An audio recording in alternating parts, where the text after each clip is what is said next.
Welcome back. Nate, was it warmer today? Not much. No? It was a little bit warmer yesterday, but leading into we have some moisture finally down south, so that's good news. I had shorts and flip-flops on with no socks when I. It must have been warmer for you then. It feels good in the sun, right? Yeah, so at least we had the sunshine out. We've only hit 36 degrees so far today, though, so we're actually colder than normal. But we did have a chilly streak even yesterday with some of the moisture that moved through. A little bit of snow for parts of northern Utah. Again, it was mostly south end of Salt Lake Valley into Utah County. Here's a shot at Black Desert Sky Camera. You see some of the clouds that are currently in place. Still waiting for a little bit more moisture to increase down in lower Washington County. Really haven't had any moisture just yet. In fact, I checked some of the rain gauges. They're still dry. Radar right now pretty quiet as well across central and northern Utah, and even down in southern Utah where we're seeing some of the shower activity or the potential. It was showing maybe a little bit of light snow up over the mountain areas of southern Utah, but Bryan Head right now looks pretty quiet. Hoping for up to 3 inches is what's forecast in the next 48 hours. On the high side, they might get up to 6. So really not a big storm system for those southern mountain areas that desperately need the moisture and the snowfall.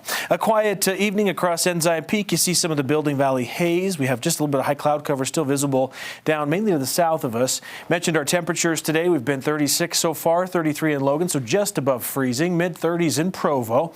Temperatures are a little colder than normal across northern Utah and colder than normal in southern Utah by about 10 degrees or so, thanks to some of the clouds and moisture that are moving through.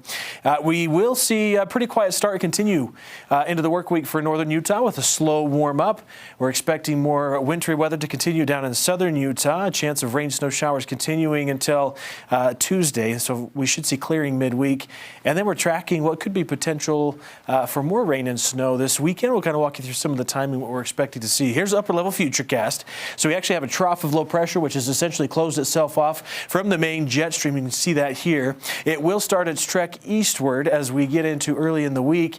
And as it moves eastward, that counterclockwise rotation will bring a chance of rain and snow showers across our southern mountain areas and our valleys. And as we get into, this is now Wednesday, I think the brunt of the moisture should be to the south and east of us. We're seeing more of that northeasterly flow. Might have to watch for some of the canyon winds with this pattern that's in place towards the middle of the week. We could see some elevated winds with that northeast tug on our upper level winds.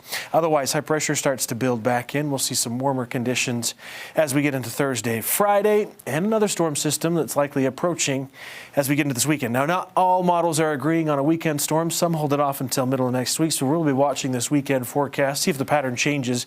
But for right now, it's showing a chance of moisture increasing late Friday into Saturday, so it could be good if we get another storm lined up behind this one that's moving through southern Utah. So how much snow could we expect to see? Again, generally 1 to 3 inches are expected across many of our southern areas. This particular model getting a little more excited about some higher totals near Bryan Head, maybe up to 6 inches. Again, that's on the high end of the storm system. Could see some minor accumulations continue in Cedar City. Not expecting much, if anything, in St. George. We won't see accumulating snow, but we could see some snowflakes come down in the early morning hours when temperatures are coldest. Highs tomorrow, just in the upper 30s, a little bit closer to average, but it's a slow warm up, as I mentioned, up across northern Utah with the pattern that's in place. Should see about 53 in St. George, 46 in Kanab. We'll see 51 on Tuesday. Chance of rain and snow showers, as I mentioned, tomorrow. Another chance on Tuesday. In fact, tomorrow will be a better threat, I think, for some moisture across lower Washington County. We dry out, though, midweek. Should see temperatures rebound back to 57 on Friday. Low 60s next week, with the weekend showing a slight chance of some moisture returning on Sunday. For the Wasatch Front, sunshine on your Monday. Should be gorgeous again tomorrow. We have temperatures overnight in the upper teens, colder than normal for overnight lows. Daytime highs are getting closer to average towards midweek. We continue to warm to the mid-40s by the end of the week, and then we could even see another 50-degree day on Sunday as that next storm system potentially could be moving into the state. A strong southwest flow ahead of it will bring warmer temperatures, and then they fall, of course, next week behind the storm. Ooh, the 50s. How about that? I'm excited. We're getting close to February. We start to see a little more. I mean, it's still cold. Yeah. Start to see a little bit of change, though, head our way, right? That's right. Hey, Is that Philadelphia Eagles just green? Yeah, I was going to ask if you